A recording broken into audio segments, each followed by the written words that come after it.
Pure object-oriented programming languages. This is the continuation of our previous presentation on pure object-oriented programming languages. There we discussed about three of the object-oriented characteristics of the three main object-oriented programming languages. Those are Smalltalk, Eiffel, Ruby. What we are going to do today is discuss about the other three object-oriented characteristics of the above mentioned three languages. Before that, let's see what are the features of pure object-oriented programming. All predefined types are objects. All operations are performed by sending messages to objects. All user-defined types are objects. Polymorphism, encapsulation or data hiding, inheritance. Let's consider the language Smalltalk. Smalltalk is uniformly object-oriented because everything that the Smalltalk programmer deals with are objects. Within the context of Smalltalk, objects are implemented in code through encapsulation and polymorphism. Polymorphism is the way that the Smalltalk language allows methods of the same name to have predictable and meaningful results in related instances, yet perform the operations differently to achieve the results. Smalltalk supports polymorphism by allowing methods defined in classes to be overridden with methods of the same name, but different logic, in a subsequent subclass. In addition, methods of the same name can be defined in a totally different subclass hierarchy. Polymorphism is typically implemented in Smalltalk through the abstraction of common properties of a group of objects into classes and hierarchically subclassing shared properties using inheritance along with specialization of the subclass to define the differences. Encapsulation is the approach used in Smalltalk to bundle everything needed into an object to preserve the integrity of the enclosed data. The approach used in Smalltalk is to encapsulate all objects, whether a complex as a sorted list or as simple as string, into a single programming entity that includes data and logic. Further, other objects cannot involve the encapsulation data or logic. In order to interact, other object must send messages to an object's interface that will cause the object to perform a function that will have a known effect. Let's see an example including this approach in Smalltalk. For instance, the statement 2 plus 3 is a request to the receiver object 2 to perform the plus method using the passed value 3. Simply it is assumed that 2 is being asked to add 3 to itself and return a value of 5. But however the receiver object implements the operation, it is hidden from external view through encapsulating the details within the object. Smalltalk class relationships are defined in terms of inheritance, where it uses single inheritance method. The properties of one class are being inherited from another class in a hierarchical structure beginning with the uppermost class.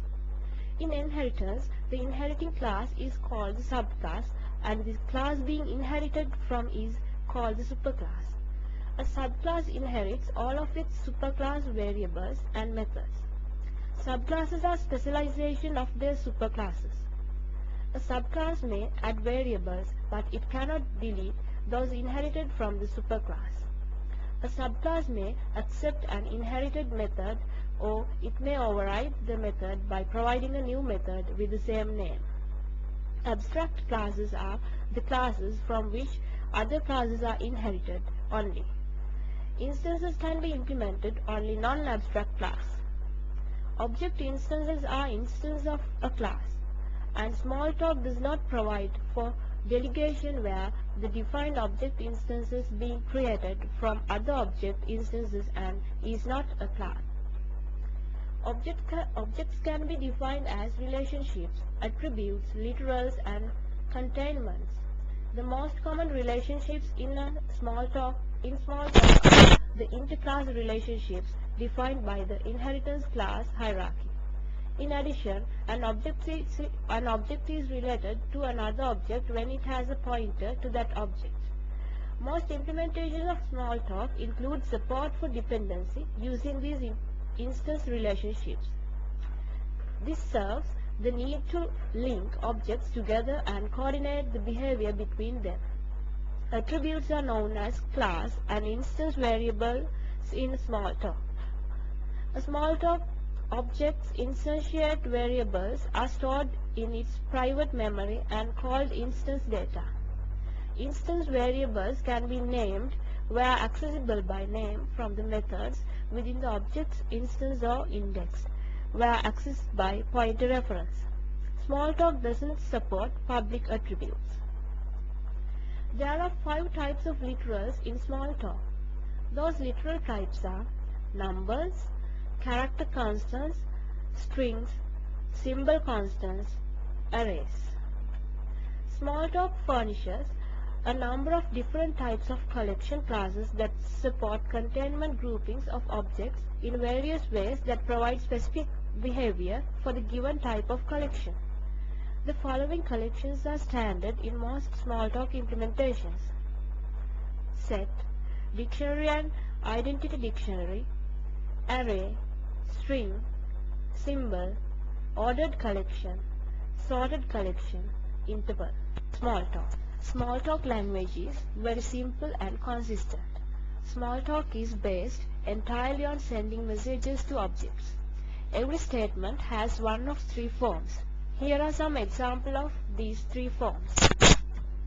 Okay, let's see how to write a simple piece of code in Smalltalk. A saving account balance.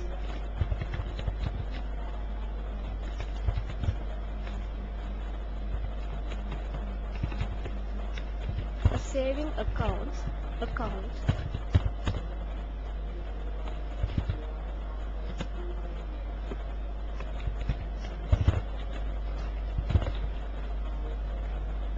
deposit 200, withdraw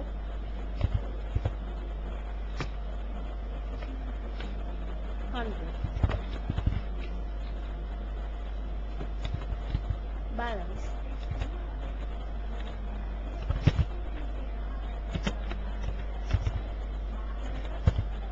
my saving account